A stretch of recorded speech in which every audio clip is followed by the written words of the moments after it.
Christiane Amanpour reveals ovarian cancer diagnosis, what women should know. When Christiane Amanpour, chief international anchor for CNN, announced Monday she has been diagnosed with ovarian cancer, she did so with a message to women. "I'm telling you this in the interest of transparency but, in truth, really, mostly as a shout-out to early diagnosis," Amanpour said on her nightly show on CNN International.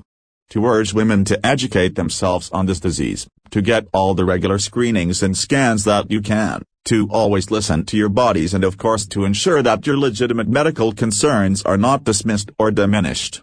Amanpour, who had been off the air for several weeks, shared with viewers that she had a successful major surgery to remove the cancer and is now undergoing several months of chemotherapy for the very best possible long-term prognosis. Amanpour, who had been off the air for several weeks, shared with viewers that she had a successful major surgery to remove the cancer and is now undergoing several months of chemotherapy for the very best possible long-term prognosis. What women should know about ovarian cancer. Ovarian cancer originates in the ovaries, which make female hormones and produce eggs, or in the nearby areas of the fallopian tubes and the peritoneum, the tissue that lines your abdominal wall, according to the CDC.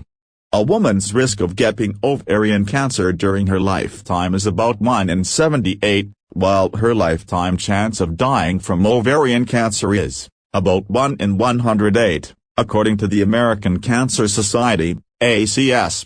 More, 2-year-old diagnosed with rare ovarian cancer is now cancer-free. Ovarian cancer can affect females of all ages and races but is most common in women ages 63 and older and is more common in white women than black women, according to the ACS.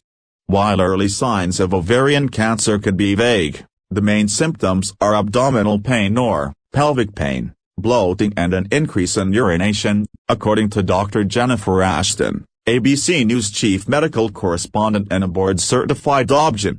If these symptoms or others last for more than half the month, you want to alert a gynecologist and, again, talk about the fact that it could possibly be ovarian cancer, Ashton said Tuesday on Good Morning America.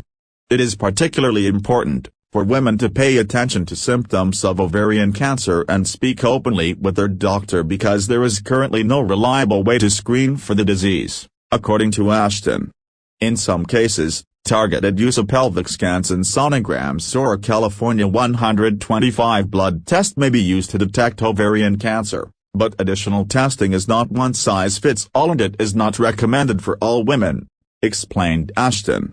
More, newer hormonal birth control linked to lower ovarian cancer risk. Study treatment for ovarian cancer usually involves a combination of surgery and chemotherapy, according to the CDC, as was the case with Amanpour.